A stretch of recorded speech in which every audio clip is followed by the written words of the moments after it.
Dito, sasama si Yeye bumili ng pagkain. Sumama ka na nga rin, bruha ka.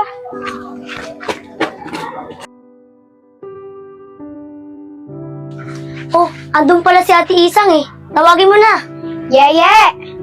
Ate Isang, asan po si Yeye? Sasama po kasi namin siya sa birthday yan eh. Si Yeye ba? Nasa taas nagtutupi ng mga damit. Teka lang, tatawagin ko. Yeye, tawag ka ng mga kaibigan mo. Sige na, ipababa na po.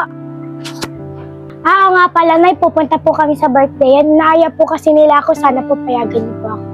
O sige anak, papayagan kita. Pero pagkatapos ng birthday yan, umuwi ka na rin agad ha. Ay, alis na po kami. Ganito na po suot ko. Tara na. Thank you po, Ate Isang. Tara, bilisan mo. Marami ang dado no, Toy Kuler. Oo, marami ang tao. Sigurado maubusog tayo. Hindi nyo naman, Toy. Kung bastos niyo naman. Pasensya na kayo. Mamadali kasi kami. Punta kasi kami sa birthday yan. Susunod, di namin dinadaanan mo. Oo nga, sayang ang pupogin niyo pa naman. Mga duling naman. Tara na nga, Yeye at Josephine. Hayaan na natin yung mga duling na yan. Ano ba yun, Toy? Makoy, ang asim naman nun. Ako ba, Kuler? Kumaingay. Dalawa lang yung maasim dun. Tsaka isa, matamis. Alin dun, Toy? Yung babae o yung bakla? Siyempre, Makoy, yung babae. Toy, natatamisan ka dun? Mukha mo pakla mukha nun eh.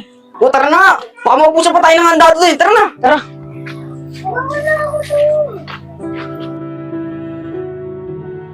Iwan ko na si Kuler. Magbabalot pa daw siya. Ang dami daw pagkain. Kaya nga, napansin ko rin, ang lakas kumain. Tara na. Paano Kuler, ano? Nag-request pa ng coke. Oh, kayo na naman? Bakit? Daanan to ah. Oo nga, daanan to. Kaya tumabi kayo mga poging duling. Sige na, Makoy. Hindi tayo mapag-away. Tara na.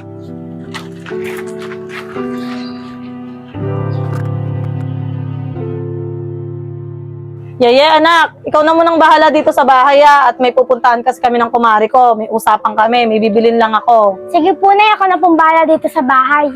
O sige na. Ano ba yun, nagugutom ako, makabili nga muna ng chicharia at soft drinks. Yeye, saan ka pupunta?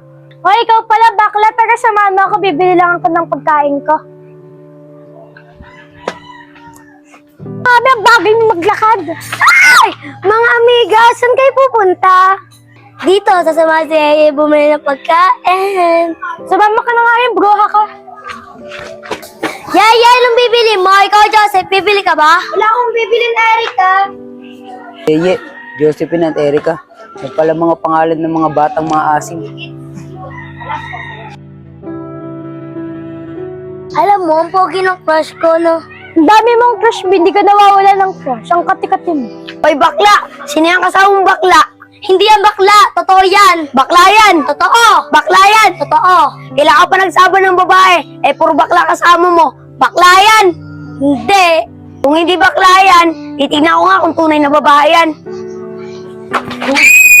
Ito ka naman! Bakit? Mga kaibigan ko yan eh. Ba't nabastusin mo? Tsaka, tunay ng babae yan eh. Pasalamat ka, tunay na babae ka. Makaalis na nga dito. Ano? Okay lang ba kayo? Oo, okay lang kami. Tara na nga. Sayang, Makoy. Hindi natin natanong yung pangalan ng babae. Ang ganda pa naman. Ano? Dahil mo iniisip eh. Nga, baka.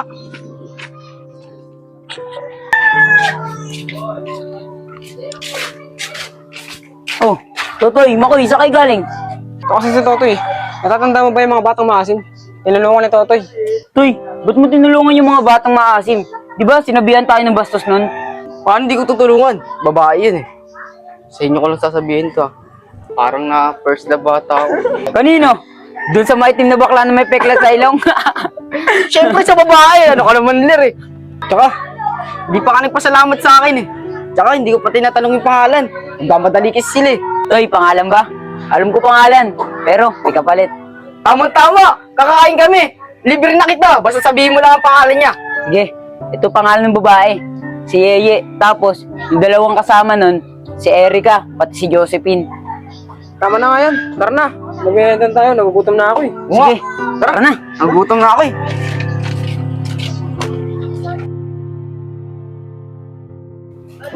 Sana nandito si Yeye.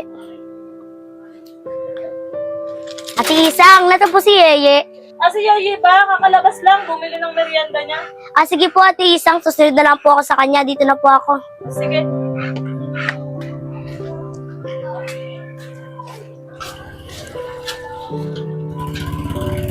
Yeye! Sandali lang! Teka lang, Yeye. Sasabihin kasi ako sa'yo. Pwede bang dito muna tayo? Ang init kasi. Ano mo nalaman yung pangalan ko? Ayaw nga pala, nakalimutan ko magpasalamat sa inyo nakaraan. Kung tinulungan mo ako. Kasi napakasagad ako ni Eric eh. Kaya ako nalaman yung pangalan mo dahil sa kaibigan ko si Kuler. Kasi tinawag ka ng kaibigan mo na Yeye. Kaya nalaman ng kaibigan ko. At nalaman ko ang pangalan mo dahil sa kaibigan ko si Kuler. Yegi, bakit? Inaaway ka ba niya? Ni Erica, hindi niya ako inaaway. Ganun ba? Akala ko kasi inaaway ka niya eh. Tsaka, di ko yung inaaway ang kaibigan mo. Ang gusto ko lang naman, mapagkaibigan sa inyo. Pati dito kay Yeye. Yun lang pala eh. Sige, payag na payag kami. Yeye, payag ba kayo? Maging kaibigan niyo ako. Oo naman, ako hindi papayag at tinulungan mo nga ako noong nakaraan. Ay nako, maraming salamat talaga sa inyo. Tama-tama, maghahapon na rin. Magme-merienda na rin ako. Tara, magmerienda tayo. Tara. Sama kayo sa akin, libre ko na kayo. Yay!